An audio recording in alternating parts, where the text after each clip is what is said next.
الصبح بدا من طلعته۔ غزوہ بدر کا پس منظر مسلمانوں کو یہ سبق دیتا ہے کہ جب فضا پیدا ہو جائے تو اللہ مدد کر دیا کرتا ہے۔ جب فضا پیدا ہو جائے تو پھر اللہ مدد فرماتا ہے۔ جب فضا پیدا ہو، جب مدد کی فضا ہی پیدا نہ ہو، قرآن مجید فرقان حمید سورہ آل عمران میں سے جو آیہ کریمہ میں نے تلاوت کی تو اس میں اللہ تعالیٰ نے بدر کا ذکر فرمایا ہے۔ فرمایا وَلَقَدْ نَصَرَكُمُ اللَّهُ بِبَدْرٍ وَأَنْتُمْ أَذِلَّةٌ، فرمایا تحقیق ہم نے بدر میں تمہاری مدد کی حالانکہ تم تو کمزور تھے۔ ہم نے بدر میں تمہاری مدد کی، تم تو کمزور تھے۔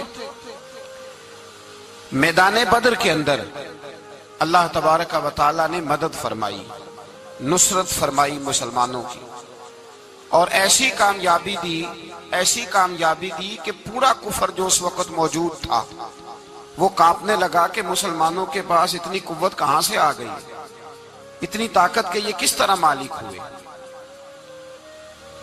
بغور سمجھیے گا بات کو، ذرا تھوڑا سا پس منظر سمجھ لیں۔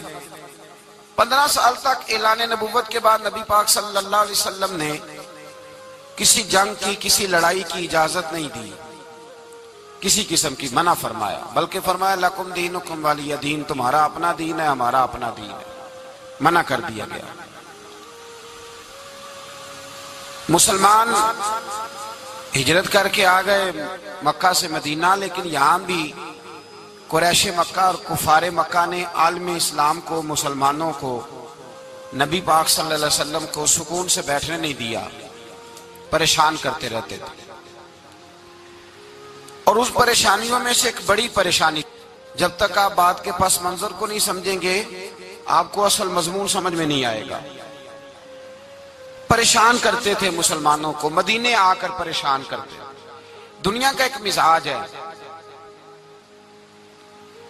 جو آدمی اپنا دروازہ بند کر لیتا ہے لوگ اسے بزدل سمجھتے ہیں، حالانکہ بزدل اور صلح پسند میں فرق ہوتا ہے۔ بزدل اور ہوتا ہے، صلح پسند، کچھ لوگ صلح پسند ہوتے ہیں، لوگ انہیں بزدل کا طعنہ دیتے ہیں۔ تو جو آدمی دروازہ بند کر لیتا ہے نا، یا تھوڑا سا احتیاط کرتا ہے، تو لوگ سمجھتے ہیں کہ یہ بزدل ہے، کمزور ہے، میں نے ڈانٹا ہے تو بھاگ گیا ہے، حالانکہ ایسا نہیں ہوتا، وہ شخص صلح پسند ہوتا ہے۔ میرے رسول کریم سید عالم صلی اللہ علیہ وسلم کی ذات صلح پسند ہے۔ حضور علیہ السلام نے صلح کو اہمیت دی ہے، اور وَصُلْحُ خیر، صلح ہی بہتر ہے۔ انہی لفظوں کے ساتھ محبوب نے ہمیں تعلیم ارشاد فرمائی ہے، صلح کو درجہ دیا ہے۔ تو 15 سال تک کوئی لڑائی نہیں لڑی۔ اب انہوں نے سمجھا شاید مسلمان بزدل ہیں، یہ تو تلوار ہی نہیں اٹھاتے، یہ تو شاید جانتے ہی نہیں اس فن کو، ان کو تو خبر ہی نہیں۔ یہ کیا کرتے کہ مسلمانوں کو مدینے آ کے تنگ کرتے، گھر تک آ جاتے۔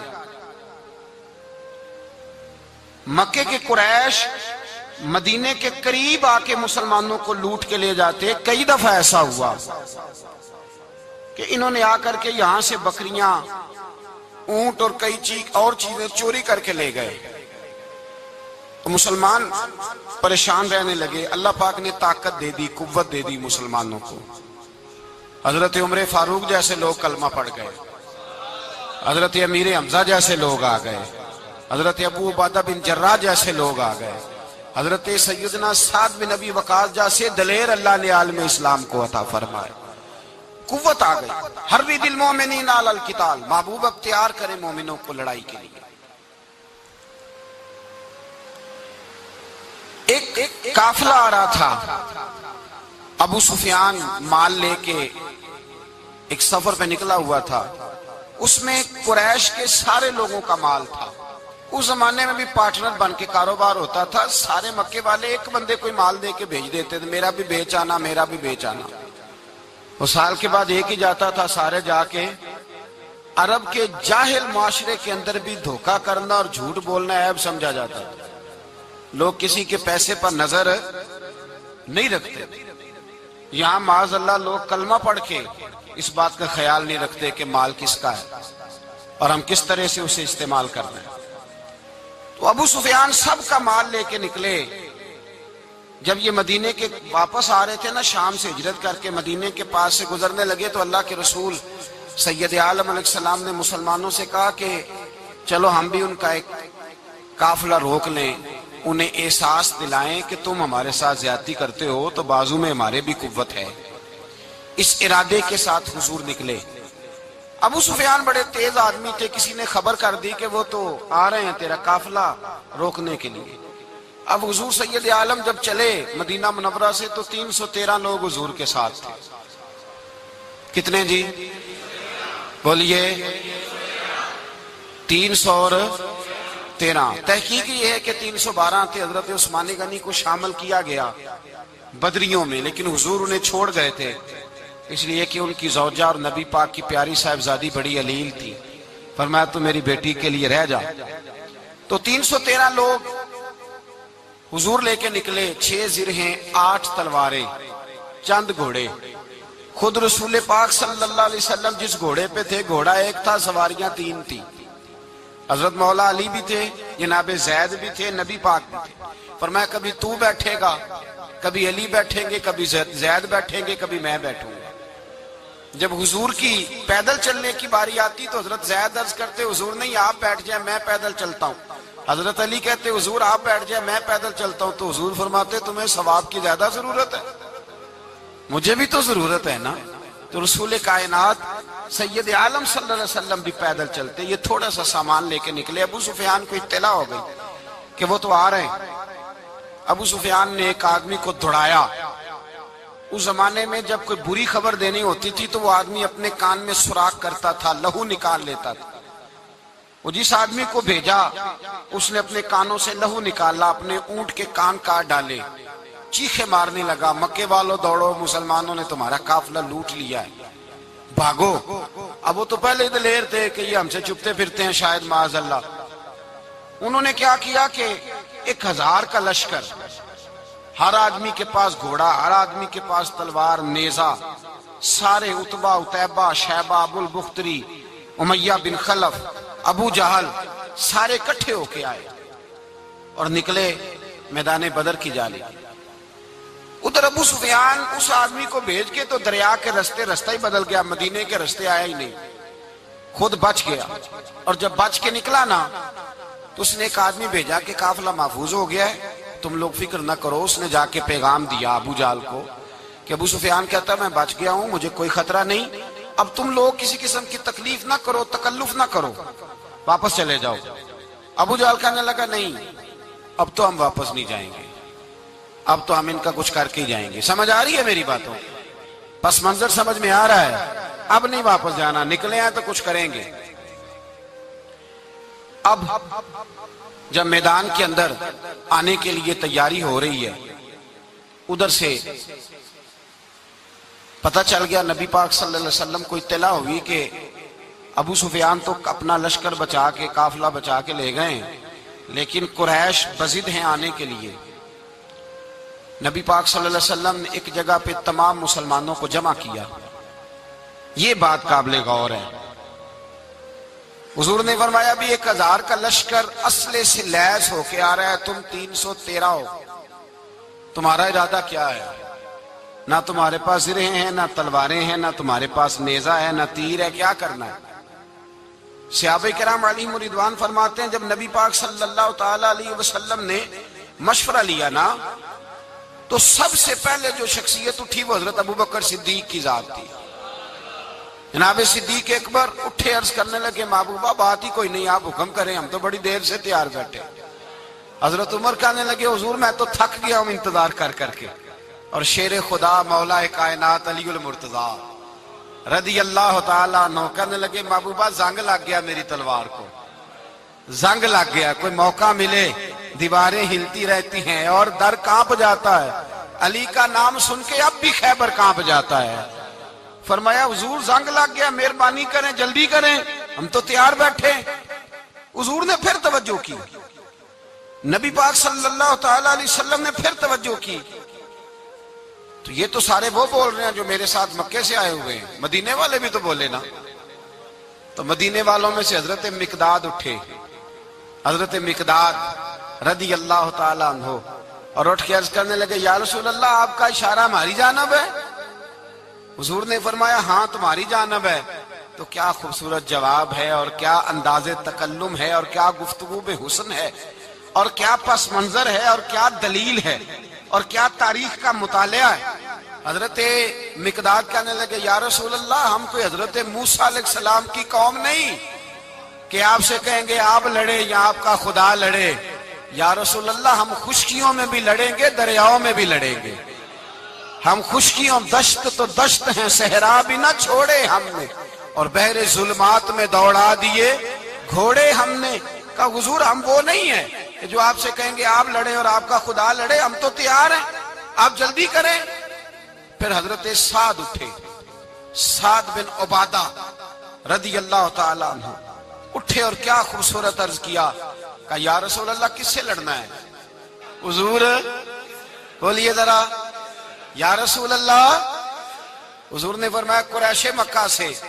تو صحابی کا وجد دیکھیے گا، انداز دیکھیے گا، کہنے لگے حضور سنا ہے جن نظر نہیں آتے، دیو نظر نہیں آتے، سنا ہے دکھائی نہیں دیتے، محبوبہ آپ حکم کرے میں تو جنوں سے بھی لڑنے کے لیے تیار ہوں، میں تو ان دیکھی جگہوں پہ تلواریں چلا جاؤں گا، نبی کا حکم ہو تو کود جائیں ہم سمندر میں، جہاں کو محو کر دے نعرہ اللہ اکبر میں۔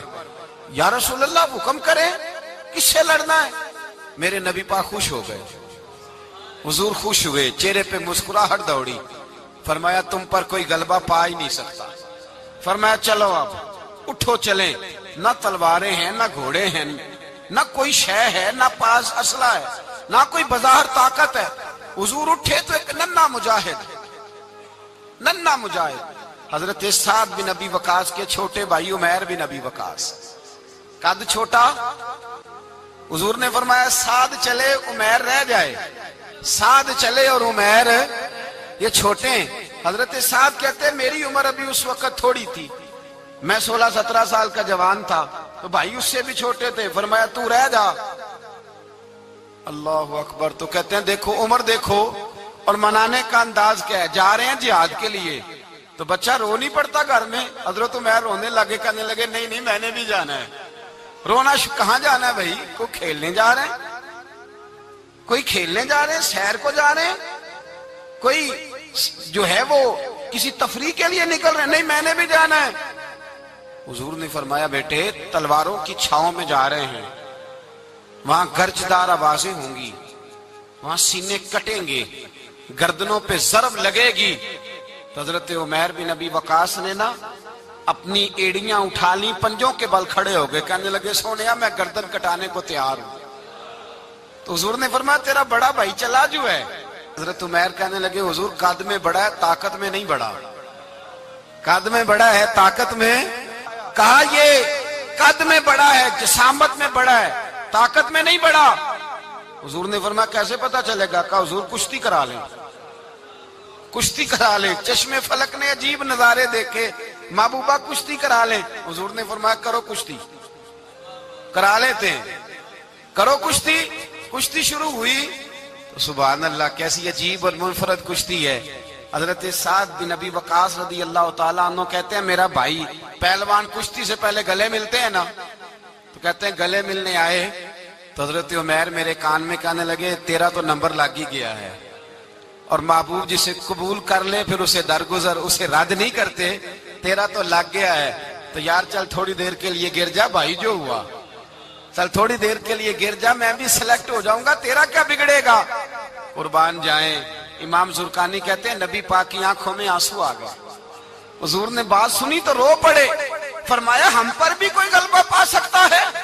جس قوم کے 14 سال کے بچے لڑنے کو تیار ہوں انہیں کوئی گرا سکتا ہے؟ تو فضائے بدر پیدا کر، فرشتے تیری نصرت کو اتر سکتے ہیں گردوں سے، کتار اندر کتار۔ اب بھی تھوڑی دیر کے لیے بھائی آپس میں لڑے، گتھم گتھا ہوئے، پھر بڑا گر گیا، چھوٹا پشت سینے پہ سوار ہو گیا۔ میرے رسول پاک نے فرمایا چلو بھئی تمہارا دونوں کا جانا ہی مقبول ہو گیا ہے، چلو یہ انداز تھا. نہتے 313 بشر شوق شہادت میں. نہتے اس کو کہتے ہیں جس کے پاس اسلحہ نہ ہو. نہتے 313 بشر شوق شہادت میں نکل آئے تھے میدان میں محمد کی قیادت میں. نہ تیگ و تیر پہ تکیا، نہ خنجر پر نہ بھالے پر، بھروسہ ہے تو ایک سادی سی کالی کملی والے پر. بھروسہ ہے تو ایک سادی سی کالی، زیادہ مہنگی بھی نہیں، سادی سی کالی کملی والے پر. بھروسہ ہے تو ایک سادی سی کالی کملی والے پر. میرے مصطفیٰ کریم علیہ السلام کا لشکر میدان کی جانب، ادھر کفار جوش و خروش سے طے پایا رستے میں. ابو جہل نے کہا کہ روز ایک سردار اونٹ ذبح کرے گا. گانے گانے والی عورتیں گانے گائیں گی. بدر کی فضا دیکھ لیں، گانے والی گانے گائیں گی. روز ایک اونٹ ذبح ہوگا. شراب کے دور چلیں گے معاذ اللہ، اور مسلمانوں کے خلاف جوش پیدا کیا جائے گا. ادھر کھانے کے لیے شے کوئی نہیں، کوئی طاقت نہیں. تو یہاں کیا ہوگا؟ میرے حبیب نے فرمایا راتوں کو سجدے کریں گے، دن کو اٹھ کے اللہ اکبر کے نعرے لگائیں گے. یہاں عبادتیں ہیں، ریاضتیں. میرے رسول کریم سید عالم صلی اللہ تعالی علیہ وآلہ وسلم سے پہلے کفار پہنچ گئے. انہوں نے پہنچ کر بدر کے میدان میں قبضہ کیا. جہاں کنویں تھے سب پہ قبضہ کر لیا. جو زمین خشک تھی، ریتلی تھی، وہ چھوڑ دی، اور جو زمین ہموار تھی اس پہ قبضہ کر لیا. جب نبی پاک صلی اللہ علیہ وسلم تشریف لے کر کے گئے تو ریتلی زمین، تپتی ہوئے صحرا. 17 رمضان کا دن صحابہ نے روزے رکھے ہوئے صحابہ نے کیا کیا ہوا ہے؟ کیا کرنے گئے؟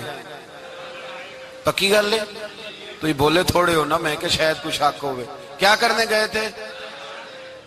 روزہ رکھ کے. اللہ خیر ہی کرے. ہمارے ہاں تو روز نیا بہانہ آتا ہے. کہتے میں کام تے جانا، میرا تو نہیں نہ بنتا.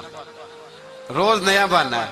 کہتے نہیں میں تو مزدور آدمی ہوں. کس طرح کی بات کرتے ہو؟ اللہ نے فرض کیا ہے تو اس کا مطلب ہے کہ گزارا ہو سکتا ہے، چل سکتا ہے، تبھی تو فرض کیا ہے.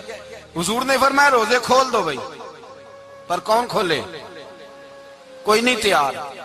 اب اللہ کے رسول نے خود گھوڑے کے اوپر بیٹھ کر کھجور کھائی دوپہر کے وقت. جب حضور نے کھولا تو تب سب نے کھولا. 17 رمضان نبی پاک صلی اللہ علیہ وسلم کے آنے سے پہلے انہوں نے کنووں پہ بھی قبضہ کر لیا. ہموار زمین. حضور آئے تو ریتلی زمین ملی. وہیں صحابہ نے ڈیرے لگائے. اب پانی کوئی نہیں، کوئی شے نہیں، تپتا ہوا صحرا، اوپر سے سورج گرمی برسا رہا ہے. حفیظ جلندری کہتے ہیں کہ زمین دعا مانگنے لگ گئی. زمین دعا مانگنے لگی. زمین کہنے لگی خدا بندہ مہربانی فرما، تیرے رسول آئے ہیں تو اب ذرا مجھے ٹھنڈا نہیں کر دیتا. حفیظ جلندری کا نظریہ ہے، وہ کہتے ہیں زمین دعا مانگنے لگی. زمین کہنے لگی مولا تیرے حبیب کے قدم جب میری اس خاک پہ آئے، الہی حکم دے سورج کو اب نہ آگ برسائے. زمین کہتی ہے تیرے حبیب کے قدم جب میری اس خاک پہ آئے، الہی حکم دے سورج کو اب نہ آگ برسائے. میرے دامن سے گر ان کو ہوائے گرم آئے گی تو مجھ کو رحمت للعالمین سے شرم آئے گی.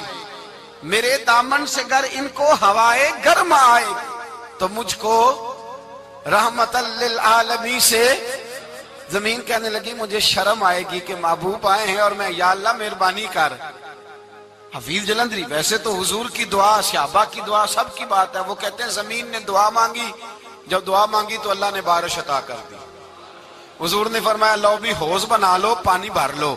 صحابہ کہتے ہیں چھوٹے چھوٹے حوض بنا لیے، پانی ہم نے ان کے اندر جمع کر لیا، جانوروں کو پلایا، خود بھی ہم نے وہ پانی رکھا وضو کے لیے، غسل کے لیے. فرماتے ہیں اب ریتلی زمین تھی تو سمجھ لیں بارش پڑنے سے پکی ہو گئی. ان کی جانب کیچڑ ہو گیا، پانی ختم ہو گیا، کافروں کی طرف ختم ہو گیا. یہاں حالات اس طرح کے ہیں کہ یہاں پانی جمع ہے، وہاں ختم ہوا. اور تاریخ کا عجیب حوالہ دیکھیں، حضور کو شہید کرنے آئے 2 کافر رات کو چپکے سے اس حوض سے پانی پی رہے تھے جو مسلمانوں کا حوض ہے. ایک صحابی کہنے لگے حضور کافر پانی پی رہے ہیں، ہمارے حوض سے ماروں؟ حضور نے فرمایا نہیں، کافر ہوئے تو کیا ہوا، مخلوق تو ہے نا اللہ کی، پینے دو پینے دو، ہمارے دروازہ رحمت سے کوئی خالی جا سکتا؟ ایسا کی تیری خیر تیرے میں کدے کی خیر، ایسی پلا کہ جس کا نشہ عمر بھر رہے، اور پلا کے گرانا تو سب کو آتا ہے، مزہ تو تب ہے کہ گرتوں کو تھام لے ساکی۔ کہا نہیں، پینے دو انہیں۔ میرے رسول کریم سید عالم صلی اللہ علیہ وسلم نے میدان بدر میں پڑاؤ کیا۔ کافر ساری رات دندناتے رہے، شور کرتے رہے۔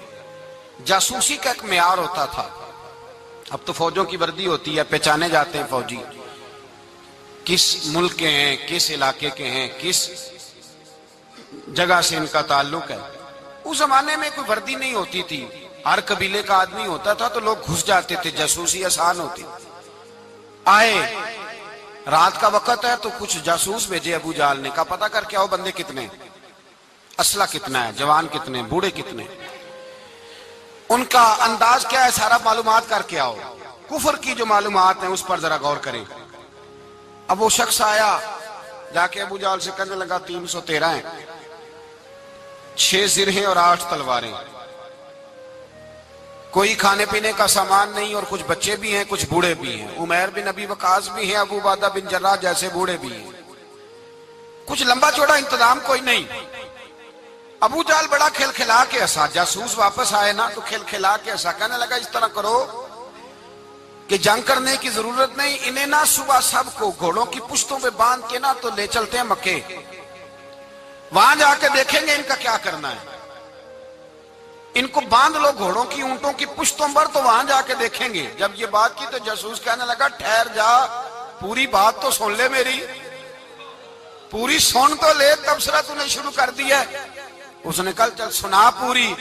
اس نے کہا ہے 313 پر سارے سر پہ کفن باندھ کے آئے ہوئے ہیں 313 پر بچے سے لے کر بوڑھے تک، میں جس کو پاس بھی گیا ہوں وہ مسلح پہ بیٹھا ہے اور شہادت کی دعا مانگ رہا ہے۔ مسلح پہ شہادت ہے، مطلوب مقصود مومن نہ مال غنیمت نہ کشور کشائی، ہیں تھوڑے پر آئے مرنے ہیں، جان دینے آئے ہیں، واپس جانے کا ارادہ کوئی نہیں کسی کا بھی، آئے سارے حضور کے نام پر قربان ہونے۔ ابو جہل ساری رات شراب پیتا رہا، مغویہ گانے گانے والی عورتیں ساری رات گانے گاتی رہیں، اور ادھر انداز بڑا نرالا ہے۔ حضرت ابو بکر صدیق رضی اللہ تعالیٰ عنہ فرماتے ہیں کہ صحابہ نے مشورہ کیا کہ نبی پاک صلی اللہ تعالیٰ علیہ وسلم کی طرف سب سے پہلے توجہ کریں گے کافر، حضور کے لیے کسی محفوظ جگہ کا بندوبست کیا جائے، ایک چھپر، ایک عریش، ایک جھونپڑی پہاڑ کے اوپر بنا دی گئی حضور کے لیے۔ مولا علی شیر خدا خود فرماتے ہیں، کہتے ہیں سب سے مشکل کام اس جھونپڑی کی حفاظت کرنا تھا، اس چھپر کی، عریش کی جس میں حضور تھے۔ جب نبی پاک نے فرمایا نا میرا پہرا کون دے گا، تو کہتے ہیں ابو بکر صدیق تلوار لے کے کھڑے ہو گئے، کہنے لگے سونیا ضرورت ہی کوئی نہیں، میں جو حاضر ہوں۔ تو حضرت علی فرمایا کرتے تھے بتاؤ جو فرعون کے سامنے کھڑے ہوئے وہ زیادہ دلیر تھے یا ابو جہل کے سامنے جو کھڑے ہوئے دلیر ہیں؟ تو حضرت ابو بکر صدیق فرماتے میں پہرے پہ تھا، کافر شرابیں پی رہے تھے اور نبی پاک ساری رات عبادت کرتے رہے، ساری رات حضور نے رو کے گزار دی۔ کہا اے اللہ، کیا لفظوں میں حسن ہے کہ اے اللہ میرے پاس یہ 313 کل تھے، میں لے کے آ گیا، اگر آج یہ ختم ہو گئے تو بتا قیامت تک کون تیری عبادت کرے گا؟ اے اللہ یہ 313 ہی تھے جو میں لے آیا، مہربانی فرما۔ ساری رات دعا ہوتی رہی، ساری رات حضور دعا کرتے رہے۔ پہلے حکم آیا کہ 1000 فرشتہ بھیجا ہے، پھر آیا محبوب چل 3000 بھیجے، پھر اللہ نے کہا محبوب میں نے 5000 بھیجے ہیں۔ حضرت علامہ ہزار بھی کہا کرتے تھے کہ نہیں، رب کریم نے فرمایا 5000 بھیجے ہیں، تو محبوب نے کہا نہیں نہیں مولا اس طرح نہیں، میرے فرشتے نہ بھیج، تیرا وعدہ تھا میں بھی آؤں گا، تیرا وعدہ تھا میں بھی آؤں گا۔ اور وہ اپنے انداز میں فرمایا کرتے تھے سانو کل کے وچ میدان بدر تے آپوں بہ رہے ہیں یار کنارے آتے، تیرا وعدہ تھا میں بھی آؤں گا۔ تو پھر حکم ہوا قرآن میں انی معکم، محبوب میں بھی تیرے ساتھ ہی ہوں، محبوب میں بھی تیرے، خدا خود میر مجلس بود، سارے بولیے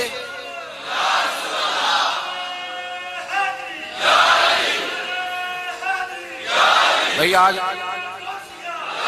آج تو دن ہے نا نعرے لگانے کا، یوم البدر منا رہے ہیں، تو آج تو ٹھنڈا ٹھنڈا نعرہ نہ لگائیں. میں نے اپیل کی تھی کہ نعرہ تحقیق بھی لگایا کریں.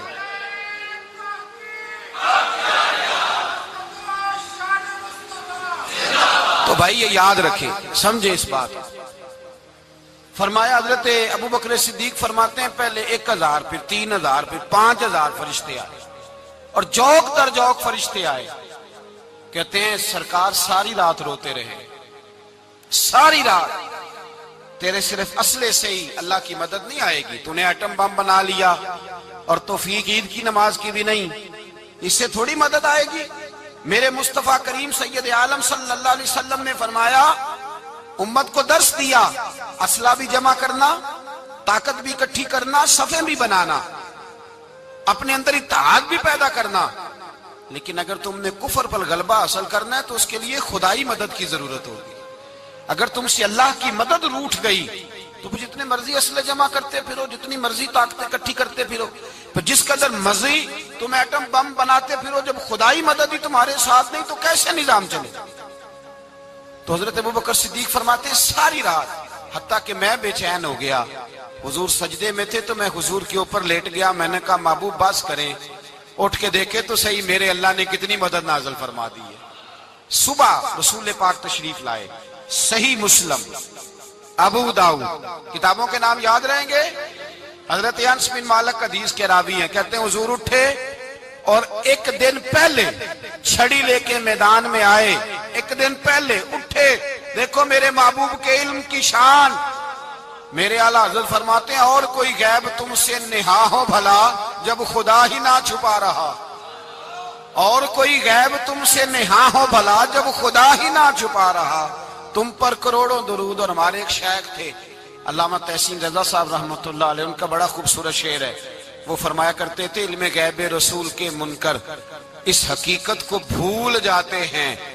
غیب مانا کہ راز ہے لیکن راز اپنوں سے کب چھپاتے ہیں. راز مانا، غیب مانا کہ راز ہے لیکن راز اپنوں سے کب چھپاتے ہیں. ایک دن پہلے حضور میدان میں آئے. صحیح مسلم کی حدیث ہے. اور محبوب پاک صلی اللہ علیہ وسلم کے دست مبارک میں چھڑی ہے. حضرت انس کہتے ہیں حضور میدان میں آئے اور حضور نے لکیر کھینچی. فرمایا کل یہاں ابو جال مرے گا. کب مرے گا؟ یہاں مرے گا. فرمایا یہاں عتبہ مرے گا، یہاں عتبہ مرے گا، یہاں ولید مرے گا. حضرت انس فرماتے ہیں میری لکیروں پہ نظر تھی، لوگ جنگ لڑتے رہے، میں لکیریں دیکھتا رہا. اللہ کی عزت کی قسم جہاں حضور نے چھڑی رکھی تھی، جو مرا وہیں آ کے مرا ہے. جو مرا ہے وہیں آ کے. جو دن کو کہہ دیا دن ہے تو دن نکل آیا. جو شب کو کہہ دیا شب ہے تو رات ہو کے رہی. خدا نے ان کی زبان کو وہ اختیار دیا، جو نکلی منہ سے ان کے وہ بات ہو کے رہی. فرمایا جہاں حضور نے چھڑی رکھی تھی جو مرا ہے وہیں آ کے مرا ہے. میرے رسول کریم سید عالم صلی اللہ تعالی علیہ وسلم نے اگلے دن صبح اٹھ کے صف بندی بنوائی. حضور نے اپنے ہاتھ کے اندر چھڑی لے لی. فرمایا چلو ابھی صفیں سیدھی کرو. کیا کرو؟ کرانی چاہیے نا صفیں سیدھی، ہمیں کر بھی لینی چاہیے نا. حضور نے فرمایا تم صفیں سیدھی کرو، اللہ تمہارے دل سیدھے کر دے گا. تو یہاں سیدھے کرانے والے ہوتے ہیں، کرنے والا. اور میرے نبی پاک صلی اللہ علیہ وسلم نے فرمایا جب تم نماز کے لیے صفیں سیدھی کرتے ہو تو رب تو تمہیں دیکھ کے مسکراتا ہے، جو اس کی شان کے لائق ہے. حضور صفیں سیدھی کرا رہے تھے. حضرت سواد انصاری ایک صحابی تھے تو پیٹ ان کا بڑا تھا. حضور نے چھڑی رکھی. فرمایا پیچھے ہٹ تھوڑا سا، بڑا پیٹ تھا. چھڑی لگائی نہ تو کہنے لگے حضور کیوں ماری ہے چھڑی آپ نے مجھے. نبی پاک صلی اللہ علیہ وسلم نے فرمایا چل ناراض نہ ہو، بدلہ لے لے. کہنے لگے لائیں دے بدلہ. حضور نے چھڑی پکڑائی تو کہنے لگے کپڑا ہٹائیں. حضور نے کپڑا ہٹایا تو جسم اقدس چومنے لگے. کہنے لگے محبوبہ پتہ نہیں تھوڑی دیر کے بعد کیا بننا ہے. میں نے کہا جاتی جاتے بوسے ہی لے لوں حضور، بوسے ہی لے لوں جاتے جاتے مصطفیٰ کریم. اور یہ واقعات کئی صحابہ کے، حضرت عکاشہ بن محصن کا بھی ہے اور بھی کئی لوگوں کا. میرے رسول پاک علیہ السلام میدان بدر میں، بدر کی فضا عرض کر رہا ہوں. دو صحابی تھے، ایک کا نام حضرت حذیفہ بن یمان اور ایک کا نام حضرت حسیل. یہ دو صحابی ہیں رسول پاک صلی اللہ علیہ وسلم. یہ کہیں سے آ رہے تھے واپس. ابو جال کی ملاقات ہو گئی. جنگ میں جا رہے ہو؟ اپنے نبی کے لیے آئے ہو، مدد کرو گے؟ انہوں نے کہا نہیں، ہم تو ویسے ہی آ رہے تھے۔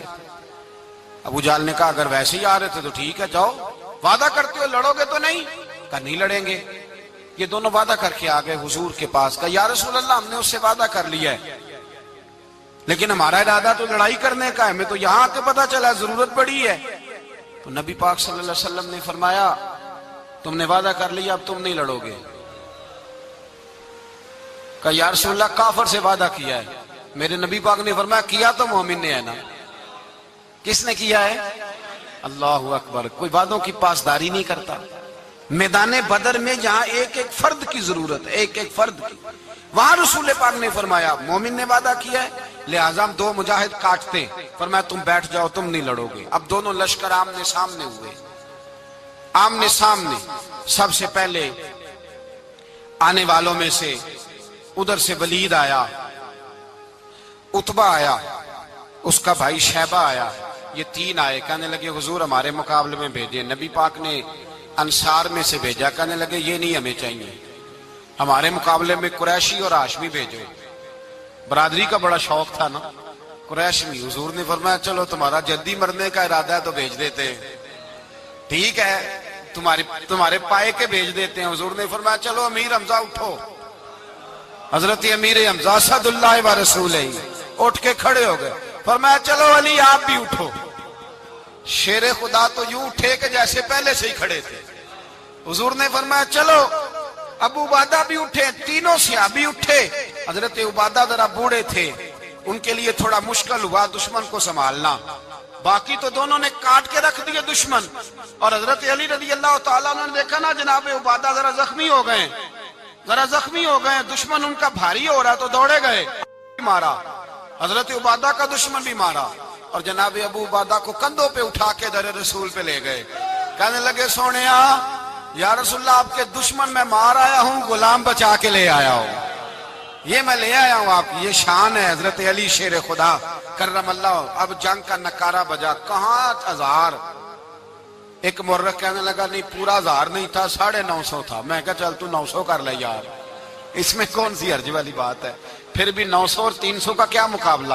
اور پھر اسلحے سے لیس 1000 کا لشکر، میرے رسول کائنات سرور عالم صلی اللہ علیہ وسلم جب جنگ چھڑی، امیہ بن خلف بڑا مارتا تھا حضرت بلال کو، جناب بلال کے قابو ہی آ گیا، حضرت بلال کے قابو آ گئے، کہنے لگا معافی مل جائے گی، معافی مل جائے گی، معافی مل جائے گی، دوڑنے لگا۔ حضرت عبد الرحمن بن عوف کہنے لگے بلال جب کوئی معافی مانگے تو دے دینی چاہیے، فرمایا سب کو دینی ہے، اس ظالم کو نہیں دینی۔ پکڑ کے مارا جناب سیدنا بلال حبشی رضی اللہ تعالیٰ، پکڑ کے مارا، فرمایا مجھے بڑی سزائیں دیتا تھا۔ اس امت کا فرعون ابو جہل نے ساری زندگی ستایا ہے، دو چھوٹے چھوٹے بچے معوذ اور معاذ، اور ان کی عمریں 17 سال سے کم بتائی جاتی ہیں، اور حسین لفظ ہیں۔ حضرت عبد الرحمن بن عوف کہتے ہیں دونوں میرے پاس آئے، اور ایک روایت میں یوں بھی انداز ہے، کہتے ہیں ایک بھائی کا قد چھوٹا تھا، تلوار اونچی تھی اس سے، اور آئے، اور یہ لفظ ہیں تاریخ میں محفوظ، آئے آ کے کہنے لگے عبد الرحمن سے چچا ابو جہل کدھر ہے؟ تو میں نے کہا تم نے کیا کرنا ہے؟ ان کا جواب پتہ کیا ہے؟ یہ نہیں کہا کہ دین کا دشمن ہے، یہ نہیں کہا بڑا ظالم ہے اس لیے مارنا ہے، کہا تم کیا کرو گے؟ تو جواب وہ شاہ نامہ اسلام نے اپنے لفظوں میں بیان کیا، کہنے لگے مریں گے۔ زیادہ یہی ہے نا کہ ہم کمزور ہیں، پوچھنے کا سٹائل یہ تھا کہ تم بچے ہو، تم نے کیا کرنا ہے؟ تو پتہ ان کا جواب کیا ہے؟ حفیظ جلندری کہتے ہیں وہ کہنے لگے مریں گے یا ماریں گے ناری کو، سنا ہے گالیاں دیتا ہے وہ محبوب باری کو صلی اللہ علیہ وسلم، کہنے لگے ہمارے نبی کو معاذ اللہ برا کہتا ہے، چھوڑیں گے نہیں، جانا ضرور ہے، اگر اسے مار نہ سکے تو مار کے تو آ جائیں گے نا، جانا ضرور ہے۔ تو کہتے ہیں ہم نے اشارہ کیا، میں نے کہا وہ گھوڑے پہ جا رہا ہے وہ دیکھو، کہتے ہیں بس چھلانگے لگاتے دوڑے، بھاگے گئے، ایک نے اچھل کے تلوار ماری، دوسرے نے بھی گرایا، تیسرے نے بھی زخمی کیا۔ ابو جہل نے تلوار ماری تو ایک بھائی کا بازو کٹ گیا تو ہلکا سا گوشت لٹک رہا تھا، اس نے پیر رکھ کے گوشت بھی جدا کر دیا اور کاٹا ابو جہل کو۔ جب نیچے گرا تو اب عبداللہ ابن مسعود آئے، دیکھا کچھ جان باقی ہے، رسی جل گئی، بال نہیں گئے، حضرت عبداللہ ابن مسعود جب گلا کاٹنے لگے تو کہنے لگا ذرا نا گردن نیچے سے رکھ کے کاٹنا، گردن ذرا نیچے رکھ کے کاٹنا۔ فرمایا کیوں؟ کہنے لگا ذرا سردار ہوں، گردنوں میں پڑی گردن میری اونچی نظر آنی چاہیے، رسی جل گئی پر بال۔ کہنے لگا ایسا نہ ہو غلاموں میں پڑی ہو تو چودھری کی گردن لہذا ہی نہ نظر آئے، ذرا نیچے سے رکھ کے کاٹنا۔ حضرت عبداللہ ابن مسعود رضی اللہ تعالیٰ انہوں نے گردن کو کاٹ ڈالا۔ میرے بھائی اب جنگ ختم ہونے لگی آہستہ آہستہ، دونوں بچے اپنی تلواریں لے کے در رسول پہ آئے۔ ایک کہنے لگا میں نے مارا ہے، دوسرا کہنے لگا حضور میں نے مارا ہے۔ حضور نے فرمایا تلواریں دکھاؤ، خون کس کو لگا ہے؟ جب خون دیکھا تو دونوں کو ایک جتنا لگا تھا۔ میرے حبیب مسکرائے، فرمایا تم دونوں نے مارا ہے، تم دونوں نے مارا ہے۔ میرے رسول پاک سید عالم صلی اللہ تعالی علیہ وسلم نے دیکھا امیہ بھی مر گیا، ابو البختری، عتبہ، عتیبہ، شیبہ، امیہ بن خلف، بڑے بڑے دشمن مر گئے۔ 70 کے قریب قتل ہوئے، 70 کے قریب گرفتار ہوئے، باقی بھاگ گئے۔ 14 صحابہ صرف شہید ہوئے۔ ان کے جو مر گئے نبی پاک نے کنویں کے اندر پھینک دیے، اور کنویں کے سرانے کھڑے ہو کے ذمہ داری سے، سیاستہ کی روایت عرض کر رہا ہوں ذمہ داری سے، حضور نے بدر کے کنویں پہ کھڑے ہو کے فرمایا او کافرو، او فلاں بن فلاں، او فلانے کے بیٹے فلانے، تم نے دیکھ لیا میرے رب کے وعدے کتنے سچے ہیں؟ حضرت عمر کہنے لگے حضور مردوں سے آپ باتیں کر رہے ہیں؟ تو نبی پاک نے فرمایا عمر جتنا تم سن رہے ہو اتنا یہ بھی سن رہے ہیں۔ اگر کافر سن سکتے ہیں تو داتا علی اجمیری نہیں سن سکتے؟ اگر کافر سن سکتے ہیں تو معین الدین اجمیری نہیں سن سکتے؟ کہاں بیٹھ کے تو عقیدہ پڑھتا رہا ہے؟ اگر مشرکوں بے ایمانوں کا آواز آتی ہے تو کیا حضرت ابو ہریرہ اپنی قبر میں نہیں سنتے؟ غوث اعظم جیلانی نہیں سنتے؟ میرے اعلیٰ حضرت کا عقیدہ ہے، وہ فرماتے ہیں واللہ وہ سن لیں گے اور فریاد کو پہنچیں گے ہم۔ اتنا تو ہو کوئی فریاد کرے دل سے، اتنا تو ہو کوئی فریاد کرے دل سے۔ اور اگر کافر اور بے ایمان کنویں میں گرا سن سکتا ہے تو کیا آمنہ کا لال اپنے مزار میں نہیں سن سکتے؟ کہاں سے لوگ عقیدہ لے آتے ہیں؟ میرے نبی پاک نے فرمایا سنتے ہیں۔ سلام دیتے ہو جب قبرستان جاتے ہو؟ کیا کہتے ہو؟ سلام کس کو کہا جاتا ہے؟ اس کو کہا جاتا ہے جو وعلیکم السلام کہے، اس کو کہا جاتا ہے جو وعلیکم السلام کہے۔ او بھائی سنو، میرے رسول پاک سید عالم صلی اللہ تعالی علیہ وآلہ وسلم نے کہا دیکھا تم نے میرے رب کا وعدہ کتنا سچا ہے؟ یہ کہہ کے میرے رسول پاک آئے، ایک آدمی کو پہلے بھیجا، فرمایا جاؤ جا کے خوشخبری دے دو، اللہ نے فتح دے دی ہے، خوشخبری دو۔ پھر حضور آئے، ان گرفتار ہونے والوں میں حضور کے اپنے داماد ابو العاص بھی ہیں، حضور کے چچا جناب عباس بھی ہیں، وہ بھی ہیں، اور بھی کئی لوگ ہیں گرفتار ہونے والے آئے۔ حضرت انس کہتے ہیں آدھی رات کا وقت تھا، جب ان کو لایا گیا نا گرفتار کرنے والوں کو مدینے، تو صحابہ کو غصہ ہی بڑا تھا، کس کس کے رسیاں باندھ دی۔ حضرت بلال کی ڈیوٹی تو ذرا زور زور سے باندھتے تھے، زور زور سے، ذرا تگڑی کر کے، بڑا ستایا تم لوگوں نے، زور زور سے۔ کہتے ہیں آدھی رات کا وقت ہوا، میں مسجد میں آیا تو حضور کو بے چینی سے ٹہلتے دیکھا مسجد میں، تو میں نے کہا حضور کیا ہوا؟ یہ سونے کا وقت تھا آپ کے آرام کا، تھکے ہارے آئے تھے۔ تو حضور نے فرمایا تم نے رسیاں زور سے باندھ دی ہیں، وہ ہائے ہائے کرتے ہیں، مجھے نیند نہیں آتی۔ نیند حضور وہ دشمن ہے، وہ آپ کا دشمن ہے۔ فرمایا وہ میرے دشمن ہے پر میں تو رحمت للعالمین ہوں، ذرا ڈھیلی کر دو، سو جائیں تو میں بھی سو جاؤں۔ سویرے حضور نے صحابہ کو بلایا، فرمایا ان کا کرنا کیا ہے؟ حضرت عمر کا مشورہ سنو۔ حضرت عمر کہنے لگے حضور جو میرے رشتہ دار ہیں میرے حوالے کرے، پہلے میں ان کی گردنیں کاٹوں، جو ابو بکر کے ہیں اس کو ان کی گردنیں کاٹے، جو عثمان کے ہیں علی کے ہیں ان کو دو، سب کو کاٹیں، اپنے اپنے رشتہ داروں کو۔ میرا جو ہے میں اپنے ہاتھوں سے اسے ذبح کروں گا، میرے نبی کی دشمنی کرتا ہے۔ حضور نے فرمایا عمر تیرا فیصلہ ذرا تگڑا ہے، تھوڑا نرم چاہیے۔ حضرت ابو بکر صدیق کو بلایا، فرمایا تیرا کیا ارادہ ہے؟ حضرت ابو بکر کہنے لگے حضور کچھ فدیہ لے لیں، ان پہ رحم کریں، مجھے لگتا ہے بہت سارے کلمے پڑ جائیں گے، کچھ مہربانی کریں، ان پہ شفقت کریں۔ حضور نے فدیہ تعین کر دیا، فرمایا اتنے اتنے پیسے دو، جاتے جاؤ۔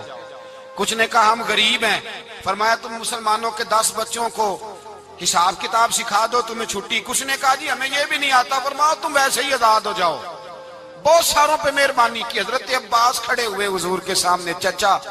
تو نبی پاک نے فرمایا چاچا وہ لاؤ فدیہ. کہنے لگے بھتیجے میرے پاس تو کچھ بھی نہیں, کوئی شے نہیں. تو حضور نے فرمایا چاچا وہ جس دن تم آ رہے تھے کمرے کا دروازہ اندر سے بند کر کے اتنی بڑی سونے کی اینٹ میری چاچی کو دی تھی, کہا اگر میں بچ کے آ گیا تو ٹھیک ہے, نہ آیا تو تمہارے لیے کافی ہوگی, وہ کدھر ہے؟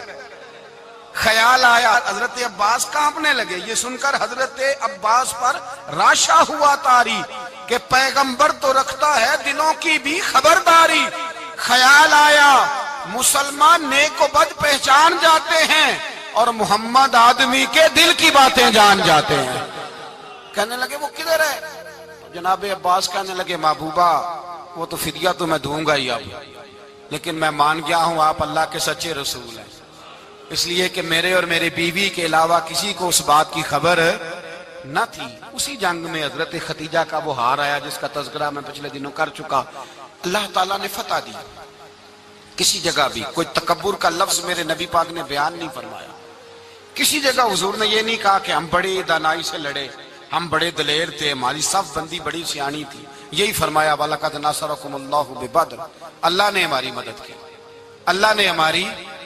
میری اور آپ کی زندگی میں جہاں نقص واقع ہوتا ہے نا, وہاں ہم کامیابیاں اپنے کھاتے میں ڈالنے لگتے ہیں تو فضائے بدر پیدا نہیں ہوتی. یاد رکھیں اگر رات کو گانے سنیں گے, شراب کباب کے دور چلیں گے تو پھر بدر کی فضا پیدا نہیں ہوگی, پھر تو کفر کی فضا پیدا ہوگی.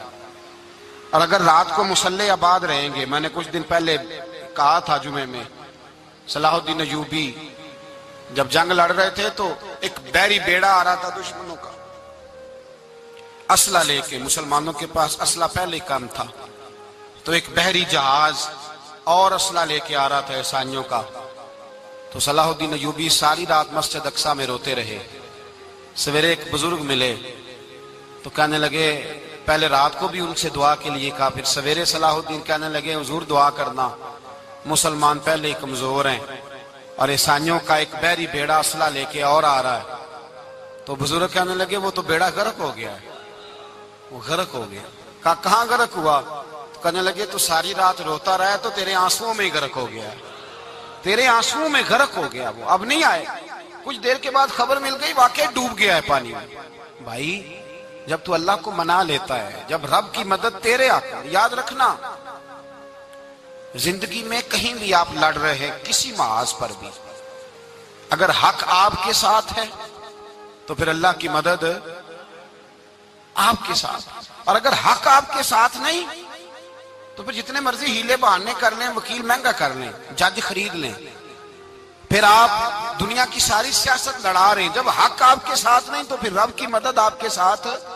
آج شام کے اندر روز قتل ہوتا ہے, برما کے مسلمانوں پر زمین تنگ ہے, کشمیر میں اتنا خون بہہ چکا ہے کہ اب شاید کشمیر کی وادی خون پیتی بھی نہیں, اتنا خون بہہ گیا ہے.